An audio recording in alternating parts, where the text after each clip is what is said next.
and technical, which we're going to talk a little bit more about today.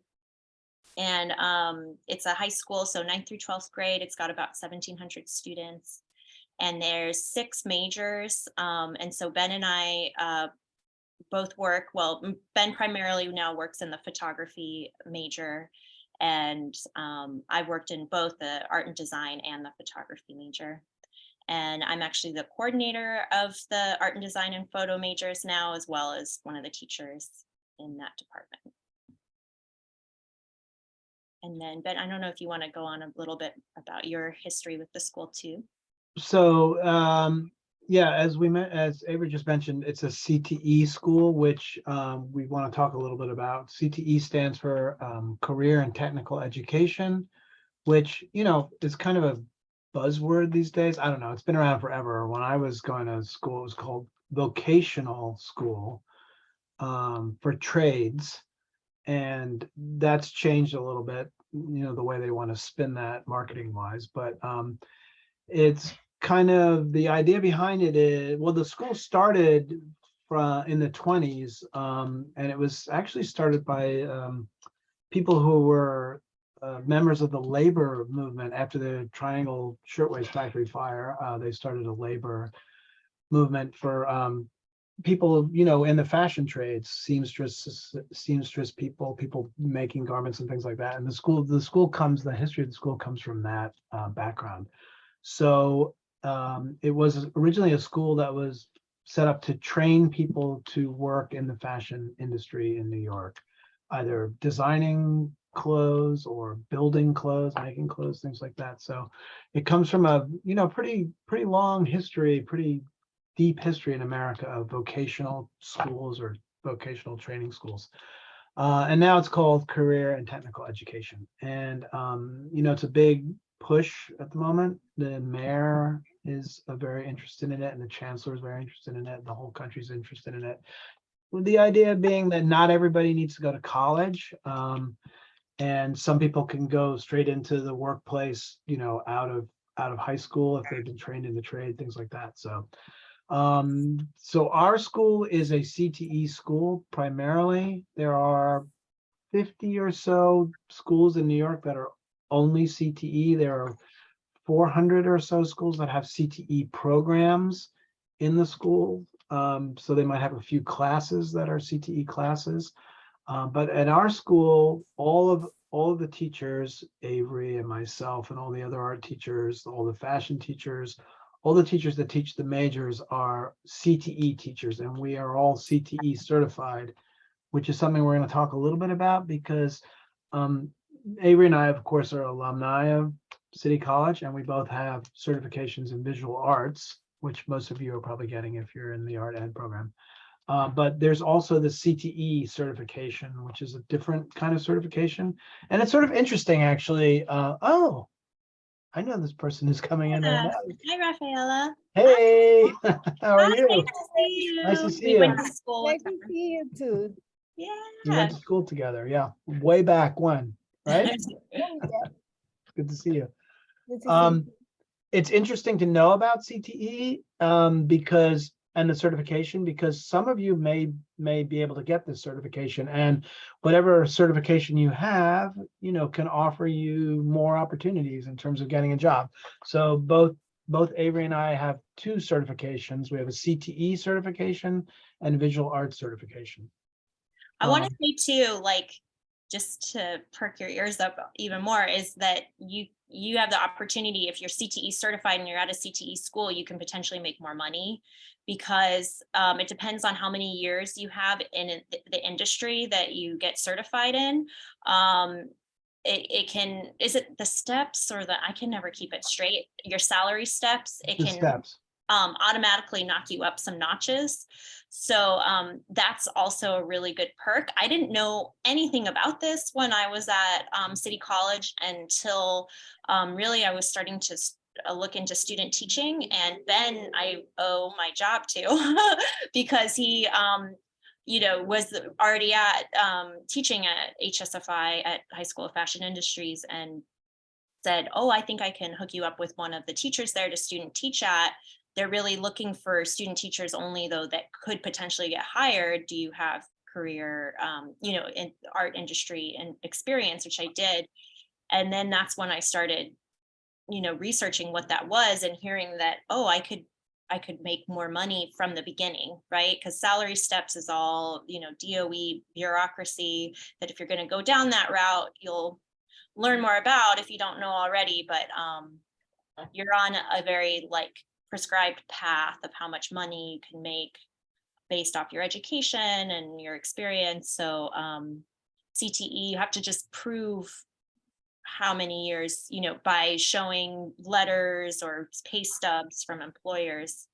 And then that can start you off already in higher salary steps. So Yeah, it's an interesting certification. It's actually the only certification in the DOE where you don't have to have a master's degree, technically speaking, to have it. You need work experience or industry experience. So it's interesting to learn about that. So if you're, I'll share my screen just to, hopefully I can, let's see. Just to show you, can everyone see this? yeah, that's their curriculum. Okay, sorry. No, I mean, I don't know where. oh yeah, this is a really good, that was a good tab, the requirement one, because you can like plug in your info. Right. So just to let you know, you can look these things up and I'll drop the links in the chat maybe. But this is where you can look and just see which schools are CTE schools in New York.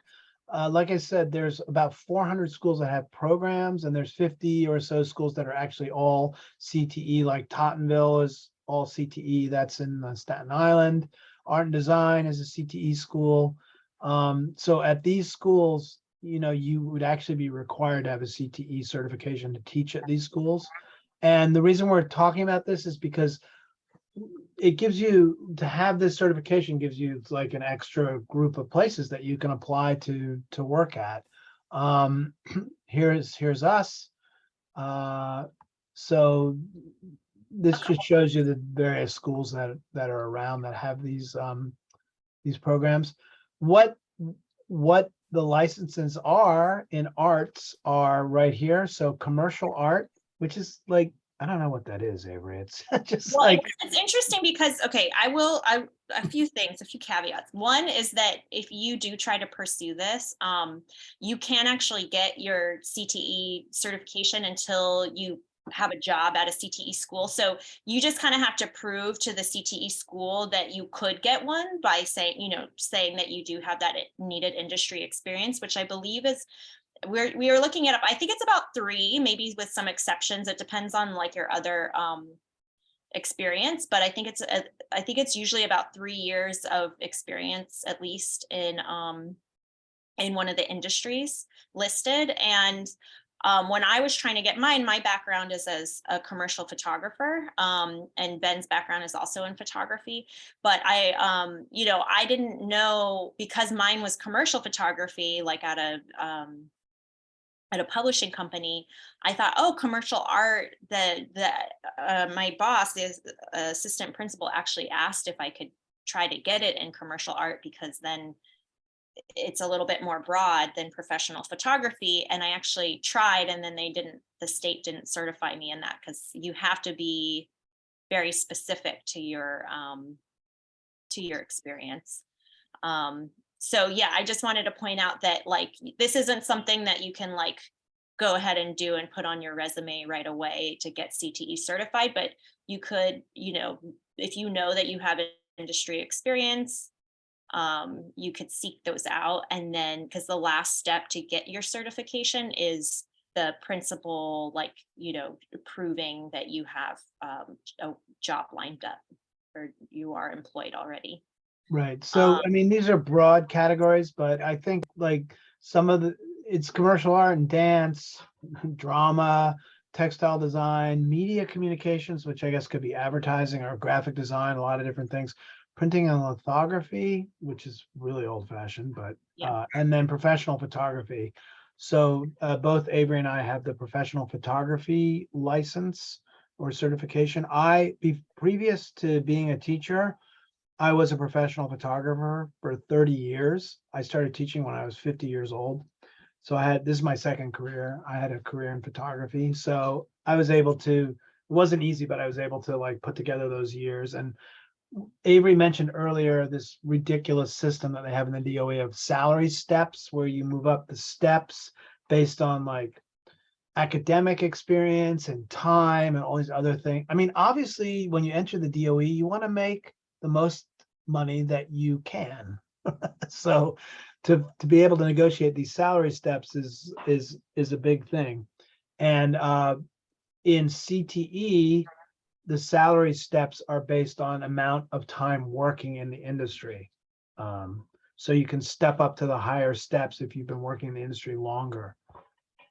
Yeah. Theoretically, it's not easy to do, but that's a possibility. But a question, how Yes. can you prove, like, you're being a photographer, how can you prove, in my case, having an artist, a visual artist, so how can I prove my years? So they'll ask for, it depends, right? Like, so you could show invoices, or, pay stubs, or if you, like, they'll even accept letters, from employers. So like if your work's been shown in a gallery or someone's, purchased your work, stuff like that.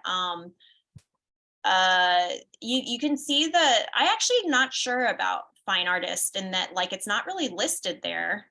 There isn't a category for that, actually, Rafaela. And I have my student teacher right now is also a fine artist, and there isn't it. You have to be a commercial artist, so you have to work in like graphic design or illustration or a commercial field. Like me, I was not an art photographer. I was a commercial photographer, and Yeah. Avery was as well. Avery had a regular job, right, Avery? I was like permalance. So I Yeah. had one, for me, it was easy because I had, I did some side freelance stuff here and there, but predominantly for like almost a decade, I had one employer, which was a publishing company. And so it was very easy for me to just ask for proof of employment. And they sent one letter it has to be directly from the employer to the state. That's the other part of this that is annoying, is that this is a state certification, New York State, but you're working in the city, and so the city and the state have to talk to each other. But I don't mean to discourage you. I'm actually just saying, if you do pursue this and it's if you feel like you're going in circles and it's taking a long time and it's confusing, you're doing it right. Like, it is a confusing process, but it is worthwhile if you do it, because it's a great program. And like I said, you can potentially make more money in the salary steps. But so to prove employment, you really, you need letters from employers or some sort of. Yeah, understood. Mhm. Yeah, and that's what happened with me. Was I was a freelancer, so I didn't have a regular job. I didn't have pay stubs. So what I had to do was, it was pretty complicated. I had to kind of, and also these were people that I worked for, in the 1980s and the 1990s, like going way back. Yeah, exactly. Yeah. Since I started so late. So I had to kind of circle back and find these people and give them letters. I would write the letter and then say, can you sign this for me?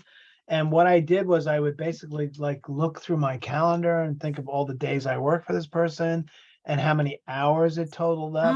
Okay. Yeah, Okay. to make it seem like a real job. And I then have I would already write the letter seen- out. Yeah, and I would have them sign it. And it worked for me. I had to do like a bunch of letters and figuring out the timing and everything because I didn't have pay stubs. But yeah, so that worked. But again, I was a commercial photographer, so I was, doing jobs for financial companies and all sorts of places. I wasn't an art job. So, if you're an artist, if you're like a working artist, I mean, there's probably a way around it, right, Avery? Like, it seems like there's a way around a lot of these things. Yeah, I would say the best thing, if you're going to pursue it and there's any like questions, is the UFT can help, and then also just emailing the state. Like, there is like when you go onto their website, there is an email, like it might take them a week but they will get back to you, and asking for a phone number if possible, just to, because it is individualized, right? Like, It's totally individualized, and um, they look at the individual, like, they're all, if you look at this, there's all these different kind of evaluations. There's a lot of them, to figure this all out, because it's complicated. And everybody falls under a different sort of situation. Like Avery had pay stubs. I didn't, because I was a freelancer, so I was in a different evaluation system. We have people that work with us who didn't have the number of years of work experience, and they figured out another way.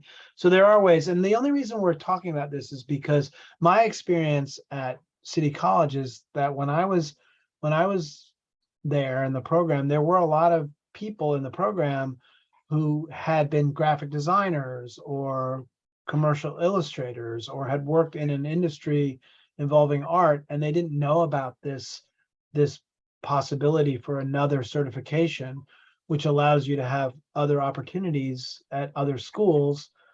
So that's why we're bringing it up here, because City College didn't know a lot about that, and I found out about that because I got hired by the school, and I got my CTE certification first in professional photography, and then when I finished the program at City College, I got the visual arts. And the thing about the visual arts certification is it allows you to work in any school in New York, because it's kindergarten through 12th grade, which is really great. But this CTE thing gives you an even more opportunities in terms of places to work, and as Avery said, like the potential to make a little more money when you start out, for sure. well, also, like, what's nice about the CTE program is that if it's a CTE school, then that's most likely their focus for the school. So like for our school, we get to see the same students every day for an hour and a half, because it's school, that's their major, that's the focus. And some of the, I wouldn't call it a drawback, but something that makes it unique too is that we have to follow, or we have to get approved, I should say, from the state, sequence of classes and curriculum, show our curriculum. And so it's a little more rigid. I mean, there's still lots of room to teach what you want, really, but we do have to submit I think it's every 5 years, the school has to get recertified as CTE. And so that's something also that we were thinking we could talk about if people are interested, is kind of how we've built curriculum for the state to get certified and recertified. Ben and I, like, I mentioned we have a new photography major at HSFI, and Ben and I worked on creating the curriculum for that and getting it state certified. So yeah, I'm curious if people want to hear more about curriculum development or if they have any questions. Yeah, are there any questions? I dropped some links into the chat just for the CTE. Like, you can go and look at, there's the official New York State thing that explains like how to get certified and everything. The process is very similar to like the visual arts. You still have to take all the workshops, the DASA, and then you have to get fingerprinted, and you have to, do those different workshops. There is a test. I don't know, Avery, if you ever took that CTE test. I took this weird CTE test that was like math and some other weird stuff, but there is a test. I don't know if it's still around. That's another test that's not the visual arts test that we all take, One of the workarounds that some teachers I know that they were able to do the Photoshop exam. Right. There are workarounds. Yeah, educating all the students. Yeah, all of the, no, we don't do that anymore. Yeah, we did that. Well, I don't think we do that anymore, do we? EAS? Yes, Yeah. ma'am. Okay. That's a bad one.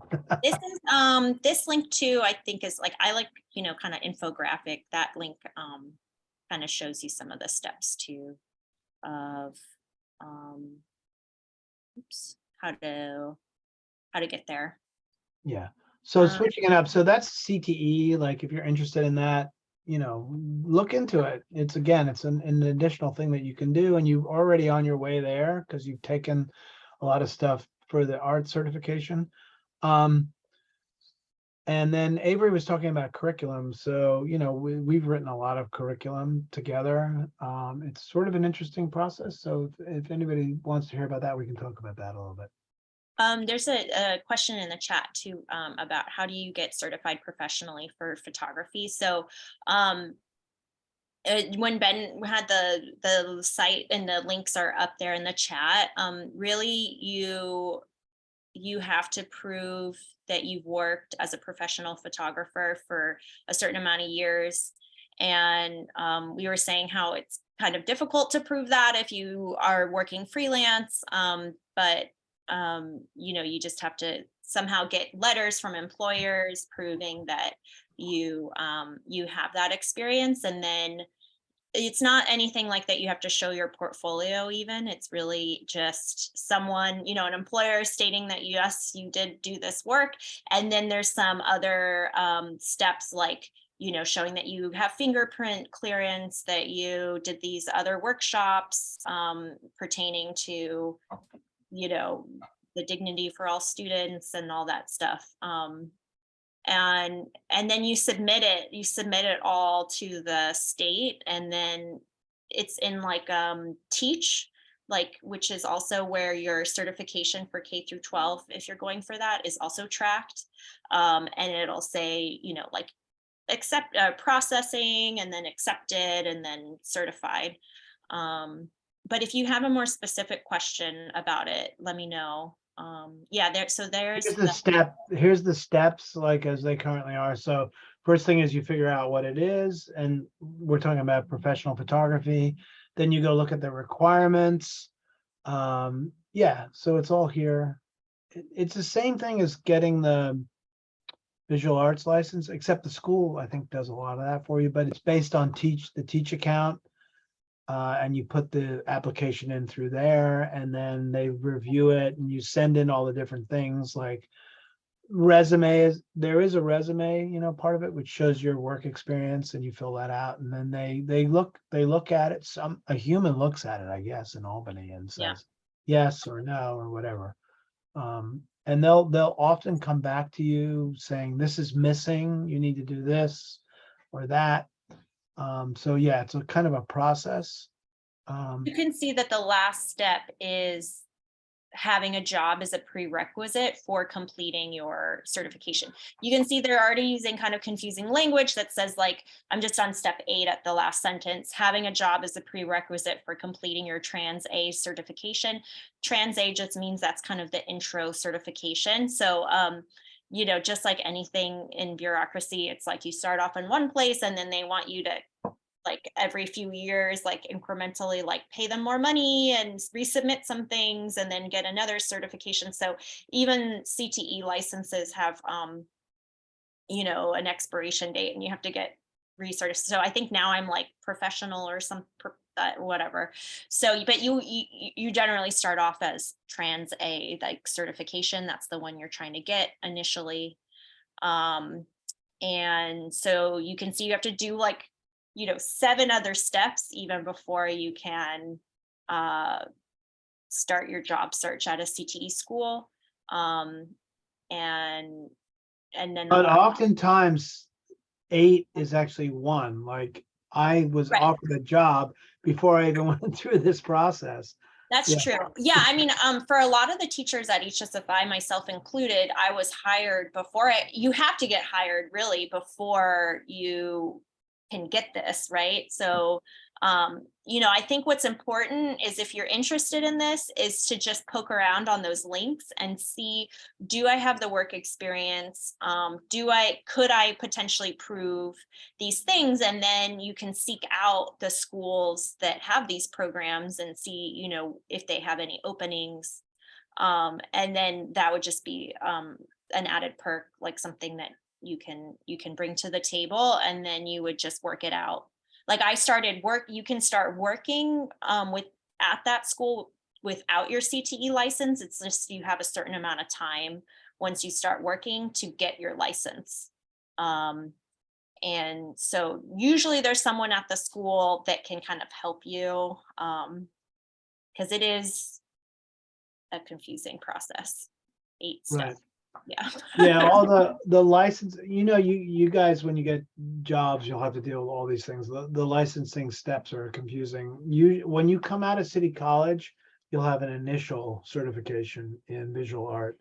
So you'll skip the transitional one. We Oh, in right. CTE, we start with transitional, then we move to initial, then you move to professional, and then when you have professional, that's like your final license that you keep the whole time.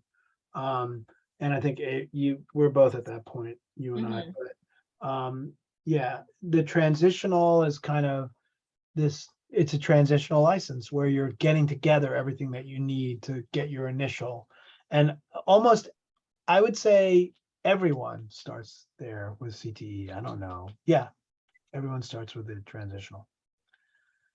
Yeah. So getting certified in professional photography, I mean, basically, like, the first question is, can you prove that you've worked as a professional photographer for at least 2 or 3 years? Are you able to prove that in some way? Either letters from an employer or pay stubs, or I don't know. Your accountant doesn't count. Like, I tried to get my accountant to come in and tell them that Ben's been a professional photographer for 30 years, but that didn't work. They didn't want to hear that. So letters from employers, things like that, pay stubs.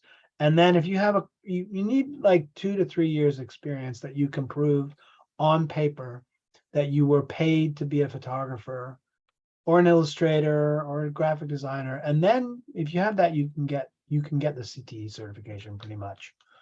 But you need you need There's that. some, and like we said, there is some wiggle room. Like we have coworkers that did more like administrative roles at, art nonprofits and stuff like that too. And so if you're not sure if you would meet it, I would say, but you're interested, I would say poke around and like see if you can kind of fudge it a little bit, because there is a way usually. um yeah, there's some gray area. It's worthwhile getting it if you can. And there are a lot of people in my experience who are entitled to it at City College if they were commercial artists or commercial, Mhm. photographers or designers. And it's good to have it for sure. Mhm. Yeah, try. You Yeah, can try, and then if you need help, talk to Marit, and she can get in touch with us and we can help you also if you need extra. yeah, So, definitely. yep. Okay, so moving on to Yeah, we can talk about curriculum development, or kind of like working at a big school, and creating kind of community at a big school, or what it's like. My only experience teaching at a school, I mean, I worked as like a teaching artist at a few different schools, but then after City College, this is really my one and only big school, experience, because I student taught there and now I'm teaching there. So we could talk about kind of the creating community at a big school and collaborating at a big school. I'm curious. I see there's a question in the chat. Okay, so could you describe a little bit about what happens in your CTE classes and how the curriculum is different, the same than a typical class? Yeah. Do you want to start, Ben, or you want me to? no, you can go ahead, Avery. Okay, so I mentioned that our school, we have 6 majors, and so students have to pick a major by um, their 10th grade, and then they have to follow a specific sequence, and meaning they have to take certain classes. So I think at other schools there might be kind of more loosey goosey, like choose an elective, whatever you want, like try this, try that in elective classes. But for a CTE school, you have to follow the sequence, and then if they pass, get all the credits, and also there's usually these culminating projects that they have to do at their senior year. So if they do all that, then they get a CTE specific diploma. And so why I'm saying that is because, and there's also this career specific focus at a CTE school. So it's not always, we're really encouraged and required to bring in that element. So it's not always just art for art making, but it's art and how do you apply this in an industry. So we have partnerships. Part of what I do as the coordinator in the department is maintain those partnerships with outside organizations that can bring in professionals in the industry and do things like teach a master class on certain techniques, or come in and talk about their experience in the industry. And or we have lots of like field trips where or some students even get internships with certain companies. So there's that element where it's supposed to be within the lens of like, how do you apply this in the real world? So I'm trying to think of like a concrete example. Do you have any off the top of your head, Ben? Maybe from, you do a lot with, we have a strong partnership with Aperture Foundation. And so I know Aperture is often comes into Ben's class. Yeah, we have a lot of partnerships with industry people, and they come and talk to us, or we go to the places where they work and they take us around. In terms of the curriculum, when Avery and I write the curriculum, we have to include all this in the curriculum. And there's even like, we're supposed to include like career and financial management aspects, like things like doing your taxes and how to use a credit card. I'm not saying that we necessarily do this when we're teaching, but it's supposed to be in the curriculum. I feel like, Avery, most of our curriculum has some element of career and financial management in it at some point, or a unit on that. So that would be different from a regular art class, in case you're asking about that. But then like normally in practice, from my standpoint, like when I teach photography, I definitely teach photography from like a professional standpoint. Like I'm not teaching like fine art photography. I am teaching photography for assignment. Like you have an assignment, you're doing a newspaper story and you're taking pictures for the newspaper story, or you're taking still life pictures for the school store, or we're taking fashion pictures for like the fashion department, and they're doing a lookbook and things like that. So when I teach photography, and that's the whole reason I work at the school. Like, why? Because that's my background. I'm not an artist. I never would call myself an artist. I never thought I was an artist. I was a commercial photographer, always. I do photography like for fun, for art, but I earned a living as a photographer for years. So I'm trying to pass that on to the students. So we set up a studio and we do fashion photographs. And so that's all part of the curriculum. And I guess that would be a little bit different from like an art photography class. Does that answer your question, Elizabeth? I don't know. Yeah, thumbs up. I'll give an example too, because that's Ben speaking on our photo major. And then we also have the art and design major, where part of one of the classes that the students take is graphic design in their 10th grade, and then also something called digital media in their 11th grade.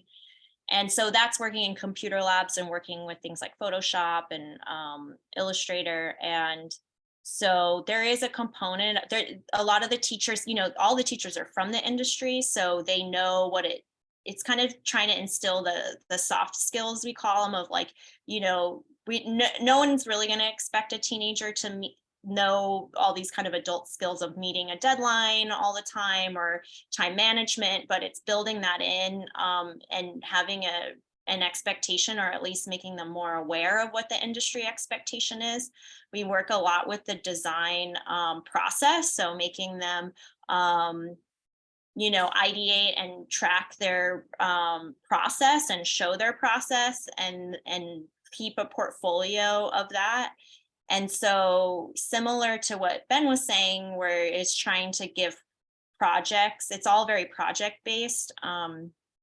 We like the graphic design and the digital media class will both do things like maybe they'll make using the school a lot of the time as the client. So making posters for something that's coming up, or we have a school store, so taking photographs, or plugging something into Photoshop that can be utilized in a way. I think that's kind of the difference, is like, there is some just art making for art making's sake too, but then there's also an element of like, okay, how can you apply this skill in the real world? Yeah, you know, and I mean, the yeah. whole thing is, like the art making for art making's sake. Like what I do a lot is we do street photography. So for me, that's almost like exercise, if when you go to PE class, the skills that you have as an artist translate into a career as an artist. So, we flex our muscles like doing street photography and all these things. So there is a lot of stuff in the curriculum that is just like art making and art practice. But then I'll always try to translate it into a career. And like Avery said, the school as a client is a great example. Like our school is a great client because we have a school store, we have a web page, we have social media. So the students are producing content that goes to serve those things. That's like the professional side of it. But it all starts with, just making art or taking pictures, which is like the basics of everything, and then translating that into a way to make money, to have a job. Yeah, I'll just say too quickly, like what the sequencing is. So like our ninth graders take one semester of foundations of art and one semester of foundations of design. So that's like, those foundational classes with the understanding of like, yeah, professionals in the creative industry, they have a strong foundation, be able to understand the proportions of the body if they're an illustrator, even if they're going to do a more stylized version. And then 10th grade, they do one semester of, it's called materials and techniques. So that's kind of more of just cracking open, lots of different materials, mostly painting and colored pencil. And then the second semester they do, or they kind of flip. So they have one semester of graphic design in a computer lab. And then 11th grade, they have illustration, which is just kind of like an advanced drawing class for the most part. But also with, like I said, the focus on how do you apply illustration as a career. So not just fine art illustration, but how might you use this, how might this illustration be used in a publication, or bringing in professionals to share their experience. And then the other semester, 11th grade, is that digital media class. So again, like not just producing a pretty illustration in Photoshop, but it's a lot about branding. How do you brand it? How do you make a logo? How do you really just trying to build all the students' portfolios too, and all these things they might be able to apply it with. And then 12th grade, they have this class both semesters. It's called portfolio development. And the first year is really, the first semester of that is really just kind of reviewing a lot of the things they've learned so far and trying to figure out what sparks their most interest, and what they're most driven to make art for, like create at least 3 pieces in the art and design major. If they're a photo major, then they're going to be required to make a lot, take a lot more photos within a idea, but they build a concept basically and create artwork around that concept. And then we have a big art show in May. So that's just kind of the overview. I just wanted to mention it. Ben, do you want to share the screen? I don't know if it's just because my computer is kind of ancient and I don't use it that much anymore because I'm always using the one at school, but I can't share my screen. But do you want to share a screen with the curriculum example? So we can go into as much detail as people want, but Ben's going to share an example of the curriculum, one of the curriculums we made for the photo major last year. So this is for our 11th grade advanced digital photography class. This is in the exact thing we submitted to the state and it got approved. So you can see there's kind of a description, some learning outcomes. So this is a real overview. Our instructional philosophy, you know, an overview of required materials, software, and some references. So really showing, you know, that where did we get this information from? We have a grading policy. This is actually outdated. No, I guess that's true. We have something called performance versus practice assignments now. And just some requirements. And then what really takes the most amount of time is what's called the weekly outline. So you can see it's broken down by an overall instructional goal with some bullet points, and then the benchmarks. And the benchmarks are really important because, you know, we're a big school, like we've got 12 teachers just in the art and design and photo major. So we work with 12 different, you know, art teachers, which is great. And everybody gets the same curriculum, like, here you go, here's the curriculum for the class you're teaching. But, you know, we're all different people with different experiences and no one wants to teach a prescribed class. So I always talk about how, like, you don't have to follow a curriculum as the teacher, like word for word. It's really a starting point. Like, yes, there are examples of specific projects to do, like advertising or editorial jewelry, for example.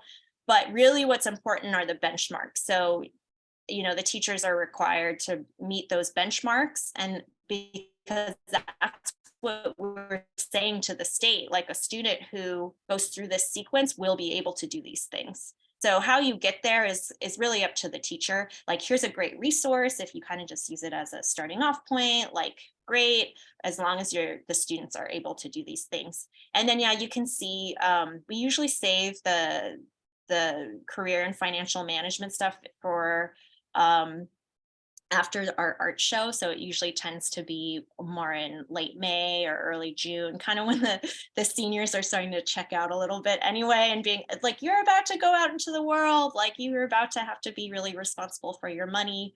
And so we built that into the curriculum. The state allows you to schools to either have a standalone class that students have to take all about financial management, not just specific to, you know, being a professional artist, but just in general, things like credit card management and stuff like that. Just those things that are important for them to know in a career, you know, being a functioning adult.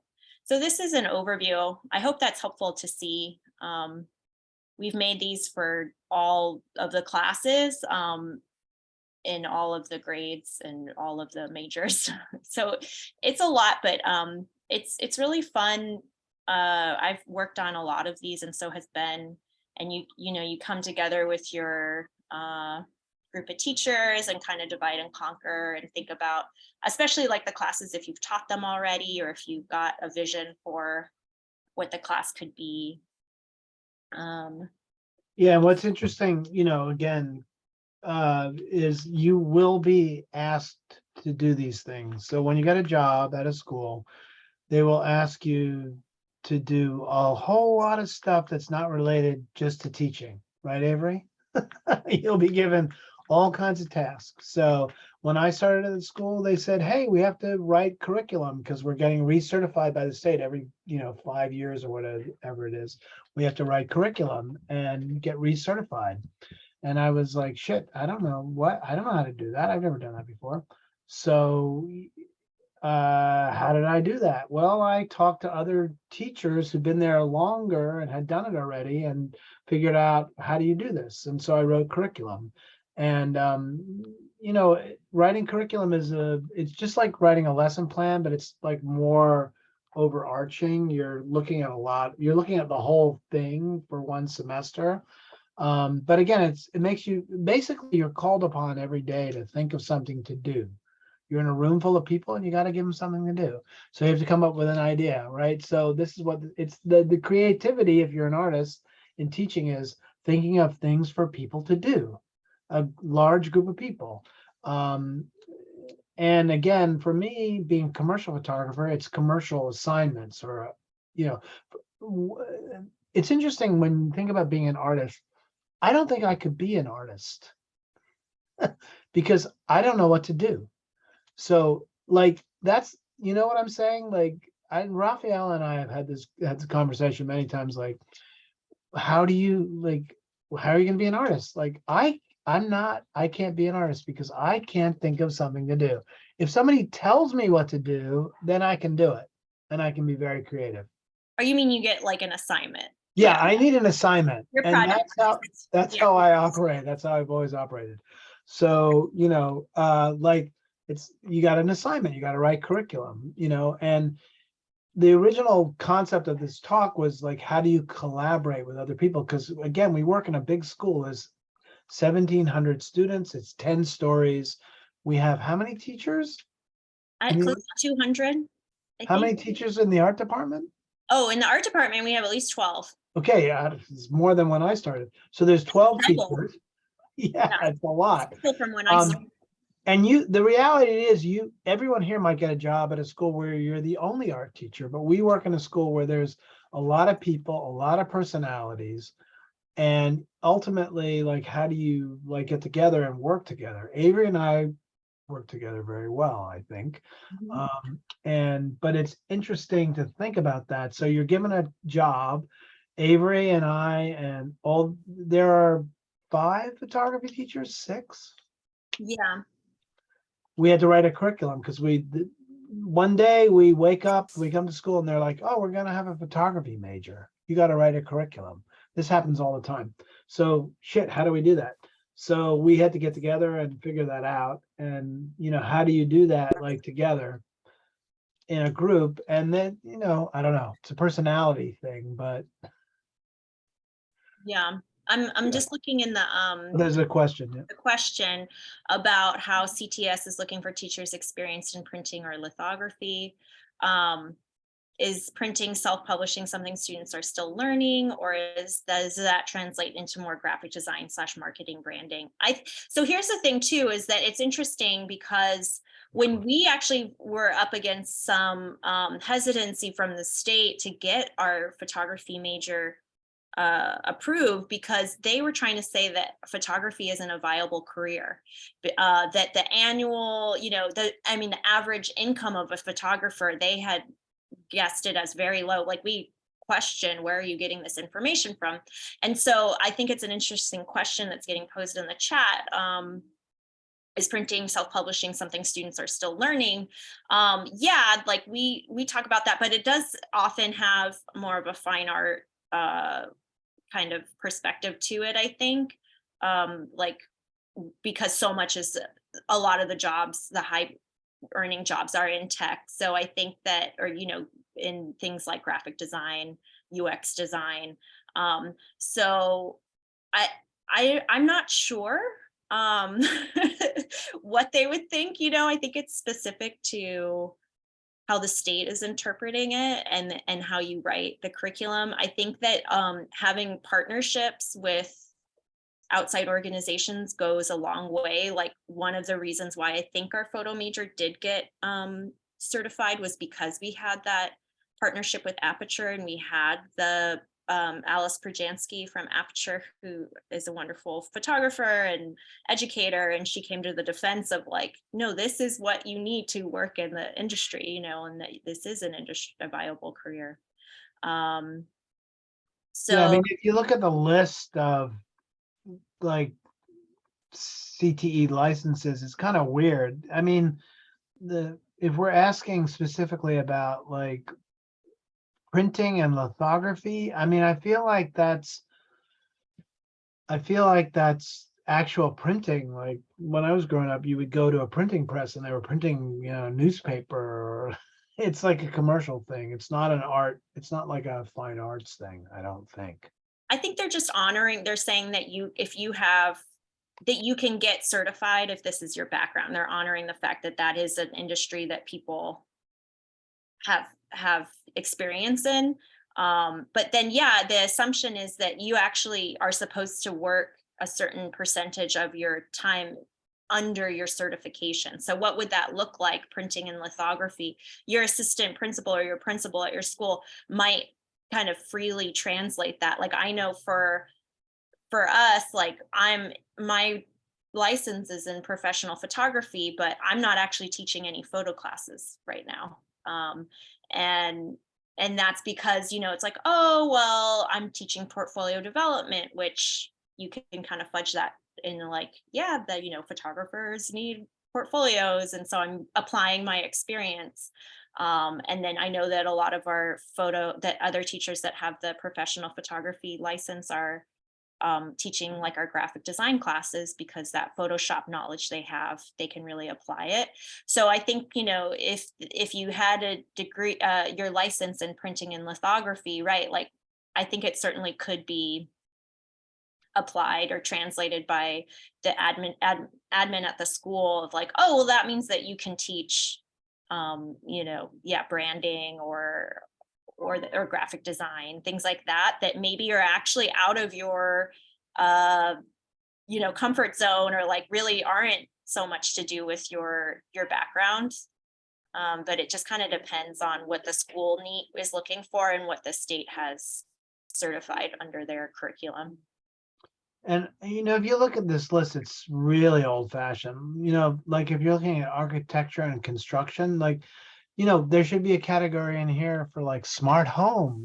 People are coming up with devices for smart homes, and I don't know how often they do this or look at this, but it's like, but this is what it is right now, like what's available. There's So definitely wiggle room and gray area.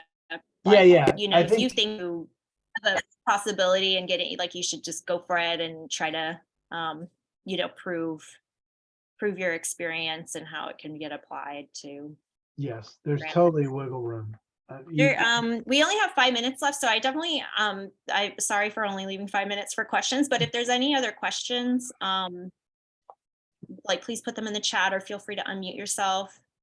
One thing I'll say while people are thinking about questions or typing it out is just going back to that collaboration, and how do you do that in a big school, or how do you do it even in a small school? And something that's worked well for us recently is trying to connect on a personal level. And if that doesn't feel right, like if it's like, ooh, like danger zone on just in terms of like someone might not seem like a good fit as like a personal friend, or like, not everyone's going to be, colleagues aren't going to be friends all the time, but if you have to kind of keep it more neutral, is that we've been, as a department, we've had a nice time where our assistant principal has had some of our meetings, because, once you're at a DOE school, you have a certain amount of meetings you have to do a week. And she's had some of our meetings this month be led by other teachers, just like that volunteer to lead these really low stakes art activities as part of the meeting. And people have really enjoyed that because it gives a little chance to have a creative outlet and chat. Like it's like there's not a lot of pressure to chat with your colleagues because you're all kind of doing something, but also there's not a lot of pressure on what you're creating because you're in a meeting and you're just kind of chatting. So that's been really nice.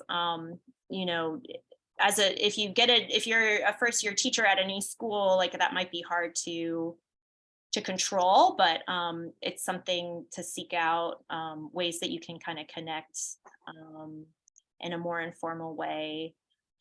most likely any school you go to already has like a happy hour going on after school. Ben actually started one within our department, and it's really great. Like before that, we were all going to the English teachers happy hour, like when I first started out, which was great.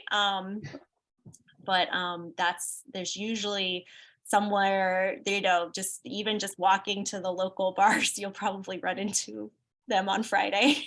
Yeah, super important to have that support. And you'll have, if you're in a good school, you'll have a good mentor your first year. Will help you with like academic things and planning and all that kind of stuff. But it's really, I mean, again, our school, we're lucky because it's big. Well, I don't know if we're lucky, but it's a big school and we have a big art department. Some schools, you'll be the only art teacher. You might not find other art teachers, but there are other teachers who know what's going on. So it's really important to hook up with people who've been there for a while and get support, because it really is kind of like being in the trenches a little bit when you start, and you really need the support of the other armed forces or whatever who are out there.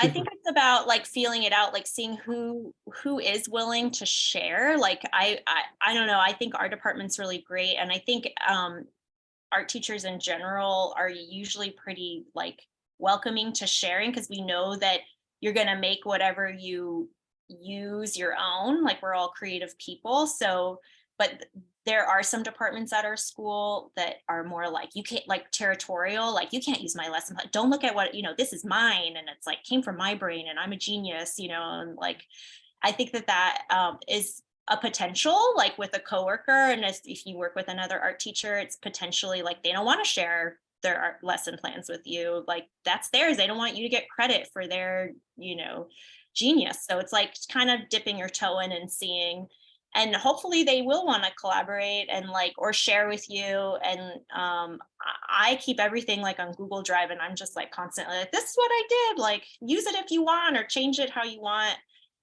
Because I feel like when you do that, it opens it up, people share with you, and then, you just always make it your own anyway. Ultimately, you're a teacher because you want to share what you know with other people, right? Anyway. Yeah. We would hope. Hi, Ife. Hi, that was wonderful. So I just want to thank Avery and Ben for sharing so much insight and so much information over the past hour. I think this was really rich. And thank you to you all for joining. I do have those links. If you would like me, if you weren't able to copy them and you'd like me to email them directly to you, please feel free to put your email in the chat. And otherwise, thanks again for everyone joining. Thank you so much. Yeah, and if you have any questions about CTE or anything else, like please be in touch. Happy to connect future times too. Happy spring break. Yeah, almost there. Thanks everyone. Bye. Thanks, Ife. Bye.